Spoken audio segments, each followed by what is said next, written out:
Money laundering मामले में सत्येंद्र जैन को गिरफ्तार होने के बाद महीनों तक अरविंद केजरीवाल ने उन्हें बिना विभाग का मंत्री बनाए रखा। केजरीवाल से जैन का इस्तीफा तब लिया गया जब शराब घोटाला मामले में मनीष सिसोदिया की गिरफ्तारी हो गई।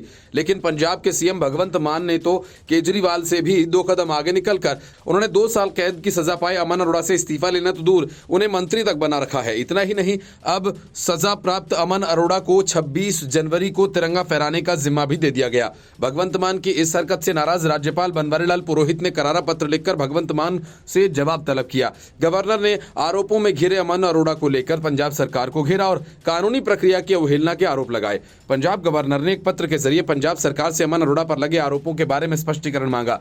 पंजाब सरकार के मंत्री अमन अरोड़ा को 2 साल की कैद की सजा मिलने के बावजूद पद से न हटाने पर राज्यपाल पुरोहित ने सवाल खड़े किए। गवर्नर ने भगवंत मान को चिट्ठी लिखकर अमन अरोड़ा के 26 जनवरी को अमृतसर में तिरंगा फहराने का मौका देने को भी गलत करार दिया। गवर्नर ने सीएम को इस बारे में विस्तृत रिपोर्ट देने को कहा।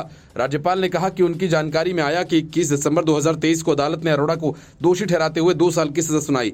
उच्च न्यायालय द्वारा अभी तक उनकी सजा पर रोक नहीं लगाई गई है। राज्यपाल ने कहा कि लिली थॉमस बनाम भारत सरकार केस में सर्वोच्च न्यायालय के फैसले के अनुसार विधानसभा का सदस्य यदि ट्रायल कोर्ट दोषी ठहराया जाता है तो 2 साल से कम अवधि के लिए कारावास की सजा नहीं सुनाई जाती है तो उसकी विधानसभा की सदस्यता समाप्त हो जाती है। पुरोहित ने अमन अरोड़ा द्वारा 26 जनवरी को राष्ट्रीय ध्वज फहराने पर भी सवाल उठाया। उन्होंने पत्र में लिखा कि गणतंत्र दिवस जैसे महत्वपूर्ण दिन एक अयोग्य विधायक को राष्ट्र का प्रतीकात्मक प्रतिनिधित्व सौंपने का कृत्य न केवल कानूनी प्रणाली की पवित्रता को कमजोर करता है बल्कि सरकार की नैतिकता प्रतिबद्धता के बारे में नागरिकों को एक अस्थिर संदेश भेजता है। राज्यपाल ने कहा कि यह देश के सर्वोच्च न्यायालय द्वारा दिए गए निर्देशों का पालन न करने से जुड़ा एक गंभीर मामला है और क्या उन्हें इस पूरे मामले पर एक विस्तृत रिपोर्ट मिल सकती है। दूसरी ओर पंजाब विधानसभा स्पीकर कुलतार सिंह संधवा ने अमन अरोड़ा की विधानसभा सदस्यता रद्द करने की अकाली दल की मांग के बारे में कहा कि इस प्रकरण में कानून अपना काम करेगा।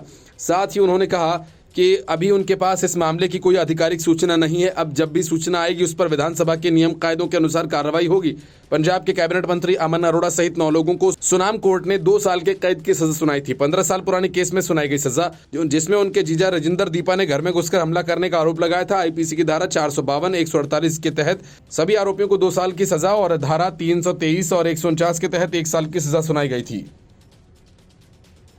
Bureau report, news of India.